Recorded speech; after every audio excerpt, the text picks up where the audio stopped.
Before I start, if you love stories about real heartbreak, betrayal, and self-discovery, please subscribe to my channel and share your thoughts in the comments. I want to hear your stories too. It began with a text I couldn't ignore. "Can't wait to see you tonight." Face blowing a kiss. I froze, staring at the screen, heart thudding. The number wasn't one I recognized. And yet, I knew exactly who it was about. I wanted to believe it was a mistake, a misdirected message. But deep down, my gut was screaming the truth. For weeks, things had been off.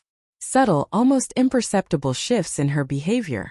The missed calls she brushed off with excuses. The way her phone would suddenly light up and she'd shield it from me. The quiet laughter when she thought I wasn't listening. At first, I blamed myself. Maybe I was being paranoid, insecure. But every instinct I had told me something was wrong. And then came the evening of the gala, the company's annual reception. 200 guests, a room buzzing with laughter, clinking glasses, and the soft glow of chandeliers. I had spent weeks preparing for this night, and I had assumed we were partners in it, until I noticed her. She was leaning in close to another man, his hand brushing against hers in a way that wasn't accidental.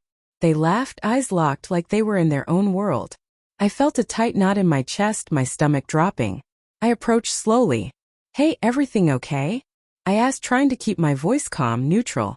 She spun around, a quick smile plastered on her face that didn't reach her eyes. "Of course. Don't be silly," she said. But the way she said it, hurried, sharp, made my skin prickle. Then came the slap. It hit me across the face so fast, so completely, that the sound echoed in my ears. A gasp ran through the crowd, and for a brief, frozen second, all I could do was stare. 200 eyes on me, on us, on the shattering of a life I thought I knew. What was that for? I managed, voice trembling but steady. "You don't get to accuse me in front of everyone," she snapped, eyes flashing. "You're embarrassing me." Embarrassing her? I wanted to laugh at the absurdity, if my chest weren't already aching. The truth was, she had been embarrassing us, our marriage, for months, maybe years. And this slap, this public spectacle was just the final proof. After the gala, I couldn't sleep. I replayed every interaction, every conversation, every small lie she told me. The dinner dates she had with clients, the late-night texts she claimed were work-related. Every time I had trusted her, every memory that once brought warmth now stung. I found myself scrolling through her phone one night, something I never thought I'd do. Messages, photos, hidden chats with the same man from the reception. The texts were intimate, flirtatious, deliberate. I read them over and over, my hands shaking, tears stinging my eyes. It wasn't just a fling. It was a betrayal in slow motion, and I had been blind. The next day, I confronted her. I remember the kitchen, the morning sunlight catching dust in the air. She didn't look surprised, just weary, like she'd been expecting this moment. "I saw everything," I said, keeping my voice low but firm. "The texts, the photos, him." Her eyes filled with tears, not of fear but of frustration. I didn't mean for it to happen," she whispered.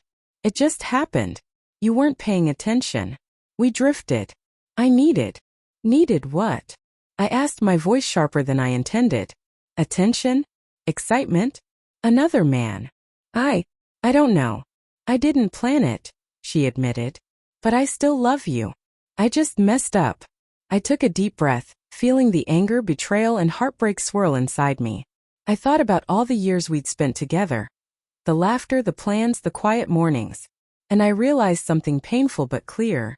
Love alone wasn't enough. Trust was broken, and some things couldn't be repaired with apologies. I didn't yell. I didn't fight.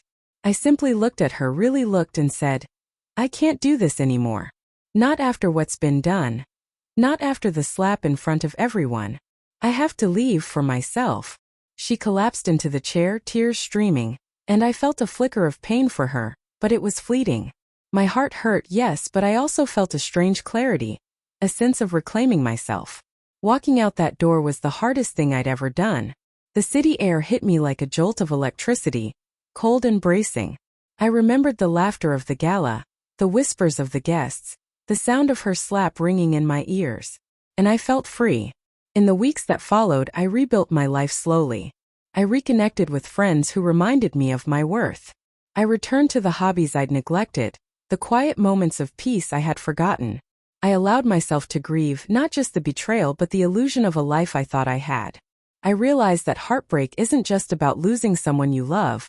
It's about losing the version of them you believed in. It's about mourning what you thought was real and finding strength in what is real. Your own resilience, your own value. The slap in front of 200 guests became a turning point, a moment of clarity I didn't want but desperately needed. And in that clarity, I discovered something remarkable.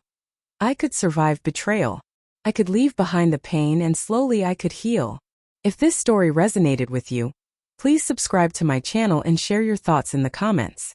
I want to hear your experiences, your heartbreaks, and how you found the strength to move forward. Because sometimes the hardest moments in life teach us the most about who we are and who we deserve to be.